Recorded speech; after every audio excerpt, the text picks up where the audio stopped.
So, Leo, when we're talking about our motto with aligning with science and technology and arts and culture, what ways have you seen that we use those kinds of arts and cultures and creativity to develop our programs here at the school? Yeah. So, we have our school motto. One of them is diligence and frugality, humility, and faithfulness. And, we do think, there's a way to combine creativity with these values. And one of the projects, last semester that personally impressed me is that our cooperation project between our English department and the Chinese department. So in their English class, our head of English, Ms. Lian, had been teaching our students, some classic novels, of the UK, like, for example, Oliver Twist.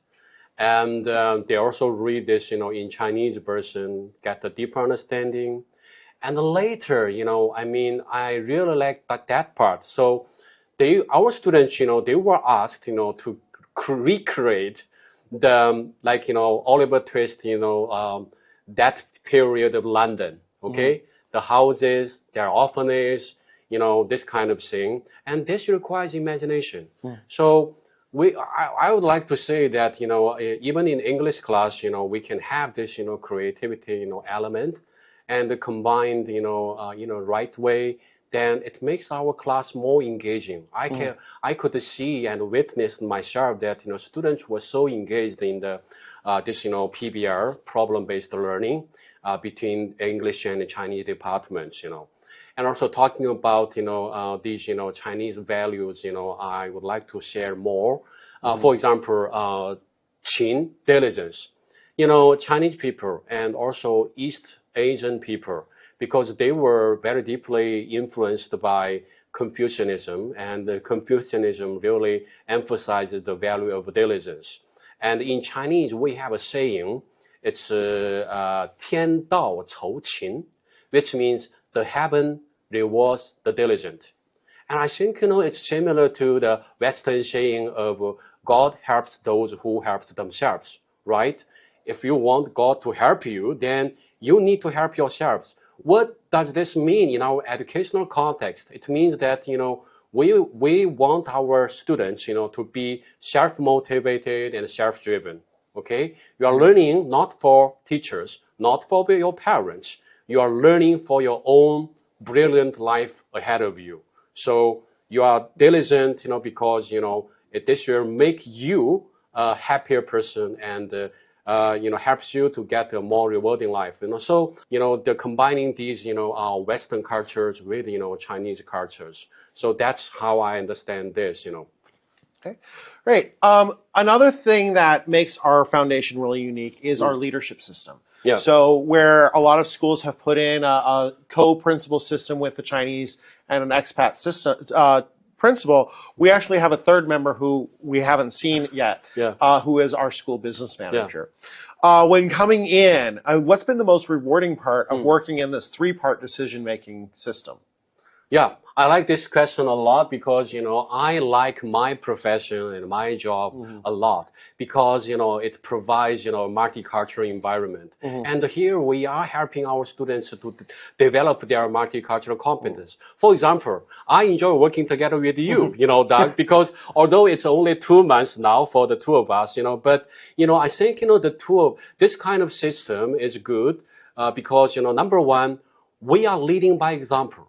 For example, we are co-principals. So, we have agreements, but sometimes we have disagreements.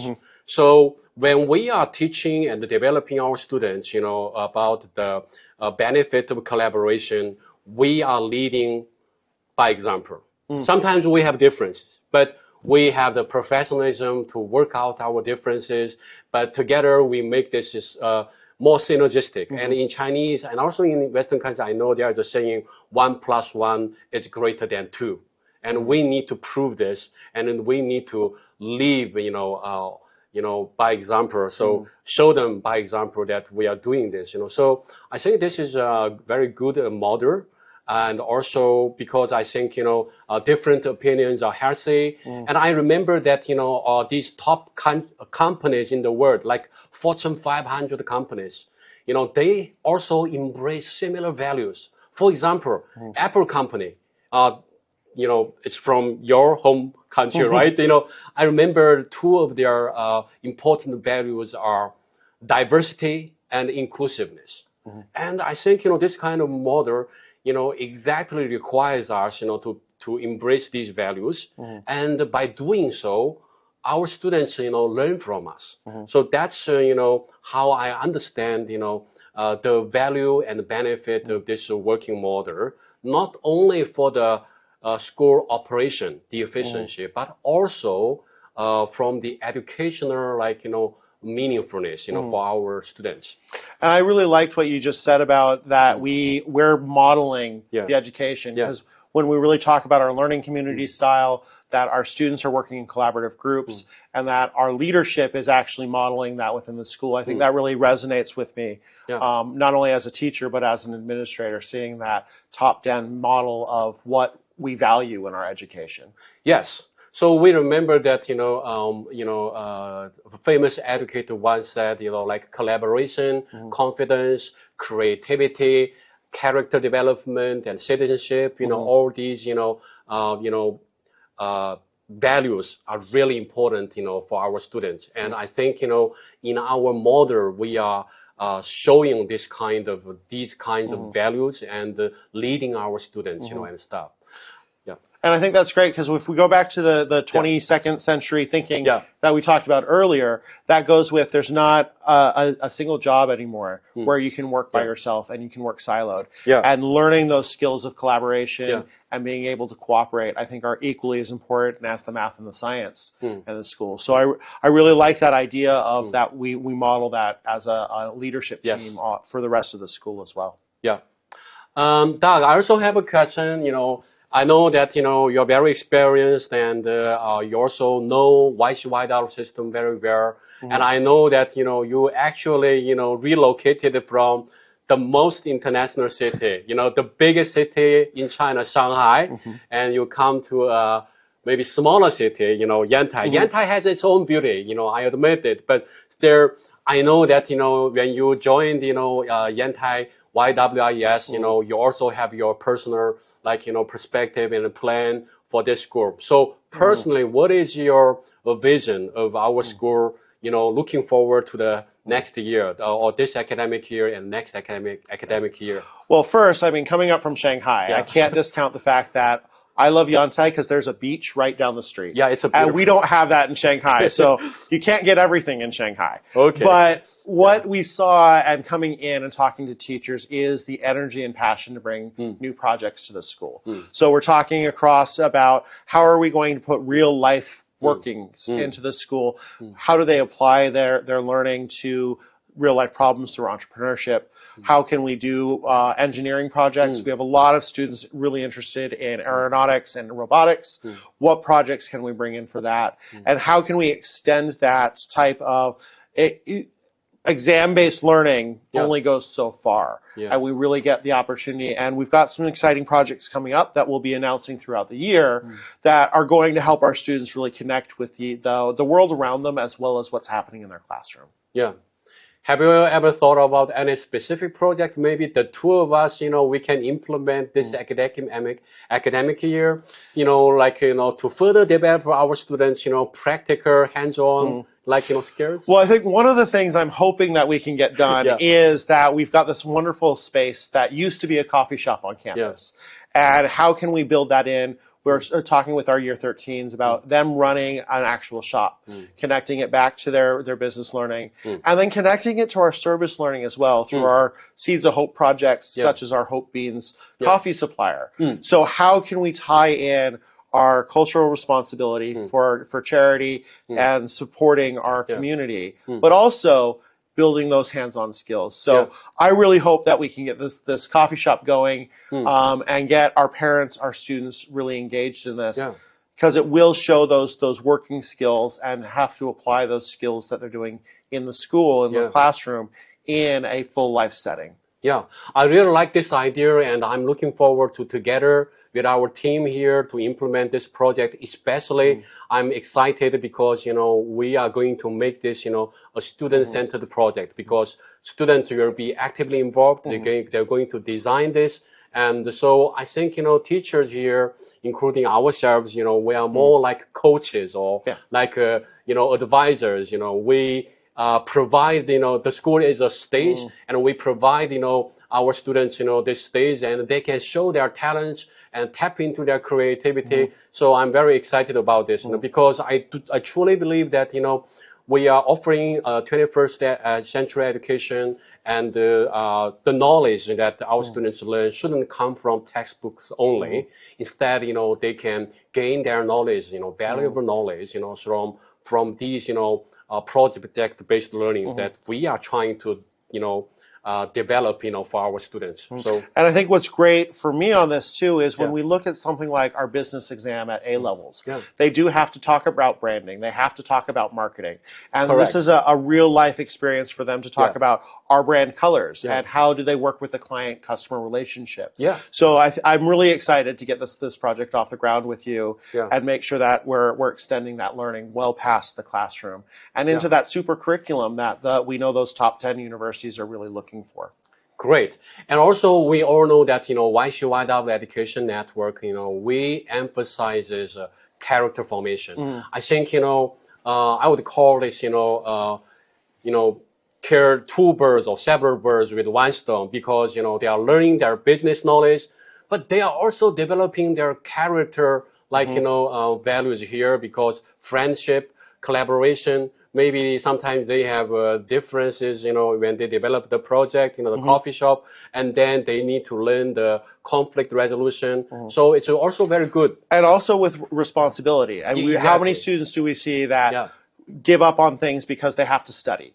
So now it's about time management. It's about being faithful to your fellow students and making sure that you're meeting your commitments as well as meeting your academics. Yeah, exactly. And you just mentioned, the word, exam-based, and the more traditional Chinese education, it really emphasizes the exam. And so students have to excel in their exam, but, maybe slightly at the expense of other soft skills. But we all know international education and also students who are aspiring to study abroad in the future, in the top 50 or even top 10 universities, these universities, they really value students, soft skills, not just exam scores, And I don't want to de-emphasize our exams because globally we're exam-based culture. It's an important part. It is, but we want to make sure that they have those critical thinking skills and those development skills coming out of our Yawa programs.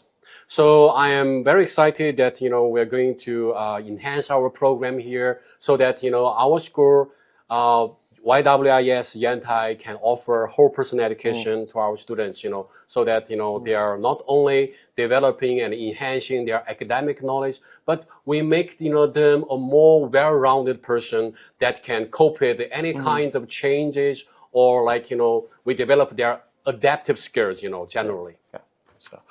So thank you for joining us for our conversation today.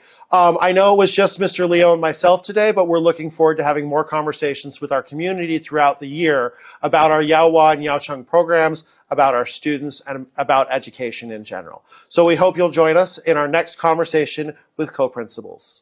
Yeah, we're so happy to share all of our knowledge and our experience because sharing is happiness. Thank you. Hello and welcome to Conversations with Co-Principals. This is a new web series that we're putting together so that our community can learn more about our Yaohua education and what we're doing here at Yantai throughout the year. So I'm Doug Woodruff and I'm your Western Co-Principal here at Yantai. I'm Leo Lee. I'm the Chinese Co-Principal. So Doug, first, I want to say welcome to Yantai team again. So the team here is really excited and happy to have you as our new Western co-principal. Before we actually start our conversation today, I have a question for you. I know not a lot of foreigners living in China, they have a Chinese name. And I know that you happen to have an interesting Chinese name. It is Wu Haolong, which means white dragon. So I'm curious to know the story behind your Chinese name. So that's a great question. When I first moved to China 11 years ago, I allowed my grade 6 students to help name me. So they came up with that I was going to be the Green Dragon. And through that, we found that Woodruff was difficult for some young students to be able to say. I see. So we shortened it down to Wu for my family name. Good. As I moved into Yaowa back in 2017, we were discussing appropriate names for Western and Chinese students as they're moving into university, and it was pointed out that the spelling and characters of Green Dragon weren't appropriate for an adult at that point. So working with our team, we found a cultural way to create a new name for me that was going to be appropriate as an administrator, but also kind of keep that fun idea of being able to be named after a dragon.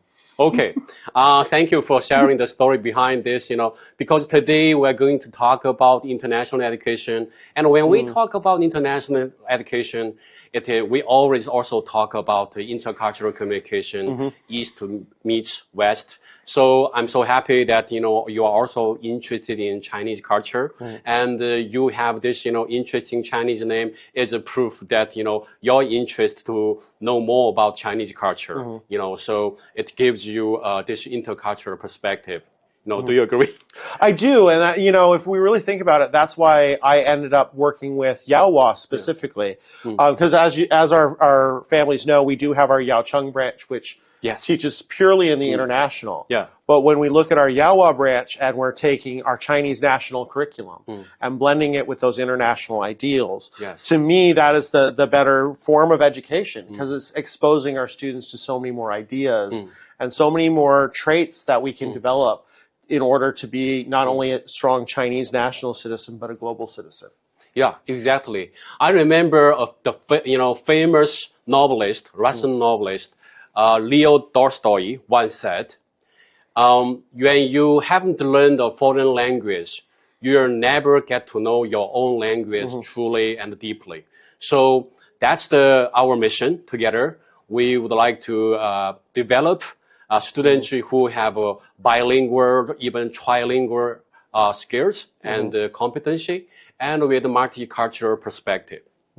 So, so talking about this, multicultural, perspective, I know that, Doug, before you joined YCYW, you have worked in different countries and in different leadership capacities. Can I ask you what has prompted you to choose YCYW schools when you decided to join us? What specific parts of YCYW education attracted you? Well, I mean, back then when I was teaching in the U.S., I was teaching IB, and I was teaching IB music, and what really attracted me was that global thinking. And so then when having the opportunity to move to China and eventually work for Yaowa, it was that blending of cultures and that cultural learning about the new cultures that led me to wanting to be in specifically that bilingual school setting versus a purely international setting, and being able to experience a coming together of so many different cultures and ideas in a foreign country, and how does those perceptions work together with students? How do we help them evolve their creativity and their own thinking and independence with all of those values that we're bringing together? So, and same with you. I mean, I know, Leo, you've been working in international schools over your career. What led you to international schools versus, say, working in the Chinese national system?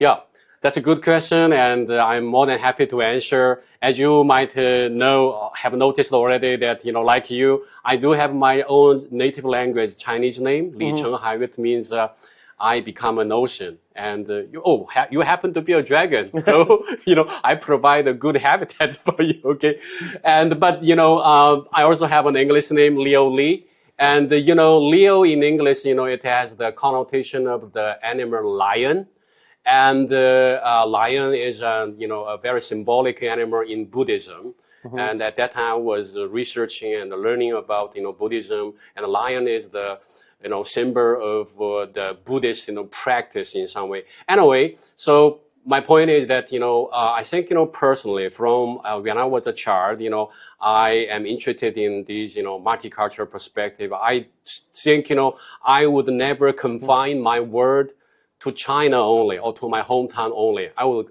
like to get to know the, bigger world. And if you want to know the bigger world, then I think, my current profession is really ideal for me because I, meet, people, colleagues and students and parents from all different nationalities. For me, this is a fantastic job that, together we are influencing the next generation of children and influencing them in a positive way so that, they can become really useful people for the society and for the world at large, So I really enjoy this job that we are doing here. So in your experience, because I see this a lot in bilingual schools and international schools across China, we always hear the term where East meets West. Almost every bilingual school now is East meets West. Yeah. Where do you think Yawa is different in that regard, and what sets us apart from that? It's a good question.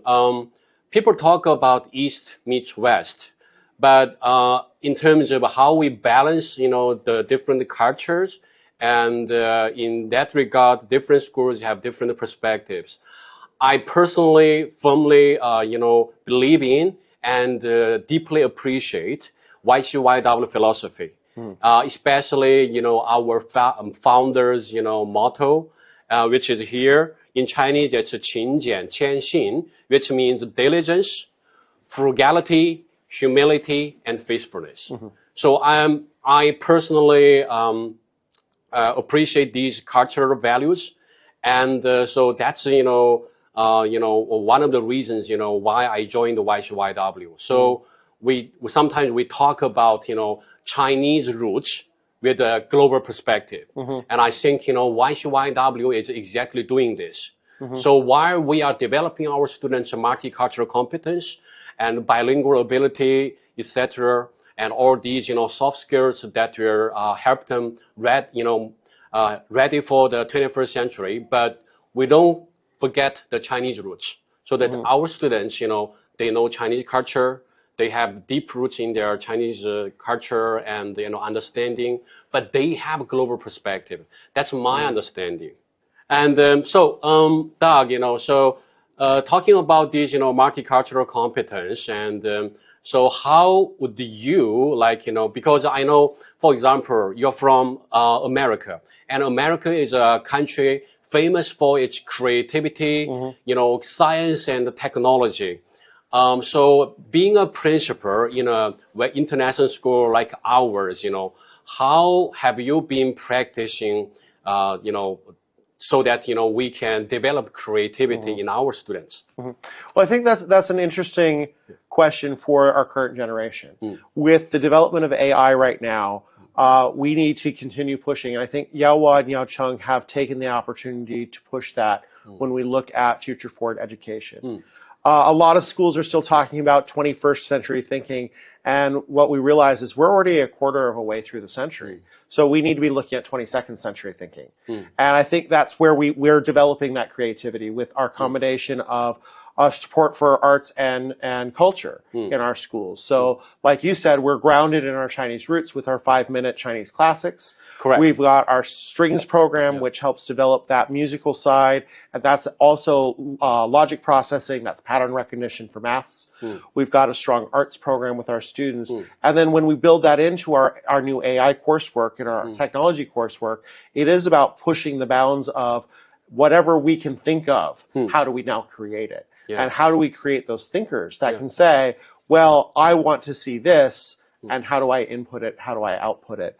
So I think that this particular school is standing on that 22nd century thinking now and really moving to that forefront based on how we've developed that curriculum of blending the Eastern philosophies, the Confucianist philosophies with the science and technology, the charity and the love as we move forward in our teaching. Yeah. I really liked, you just mentioned, 22nd century, which means, our education is, far ahead of our current time, which is really good because, we're not preparing our students, for 2025 this year. We are preparing our students, for future ahead of us, So I know that, our YCYW Education Network, we have a special division called Ed Future Division. And I know that, you as one of our experienced, Western co-principal, you also have, actively participated in some Ed Futures like projects implemented in YCYW schools, Would you like to take this opportunity to share something about Ed Futures? I would love to share about Ed Futures. Ed Futures is one of my favorite parts of the foundation. Even though I was a music teacher, I love our arts programs, but I do think Ed Futures is taking that step forward. So we've got projects like underwater robotics for students. We've got a medical immersion program. We've got the particle physics for high school students. None of these programs would I imagine that when we were younger, we even had access to in high school, let alone we were waiting till probably your master's degree until you could be working in these programs. So I think the Ed Futures program not only brings in those programs, but then we start connecting students with subjects that maybe there's only one or two students in your school have an interest in. Well, now we can run more subjects. So we've got a blooming digital media program, which is a heavy focus on graphic design, photography, film, and animation. Those are, again, topics that 10 years ago, 5 years ago, we were still making collegiate level. And so we can bring those advanced learning skills down to our students. We're teaching things like computer science at that level. And then we're also extending it out. So over the summer, our Ed Futures program took kids to Australia for exploration in archaeology, in technology development, and working with famous universities like Monash over there.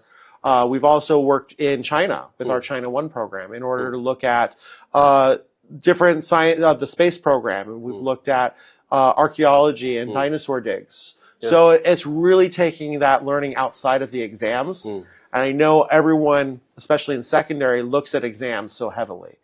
But it makes it practical and it puts that learning into practice.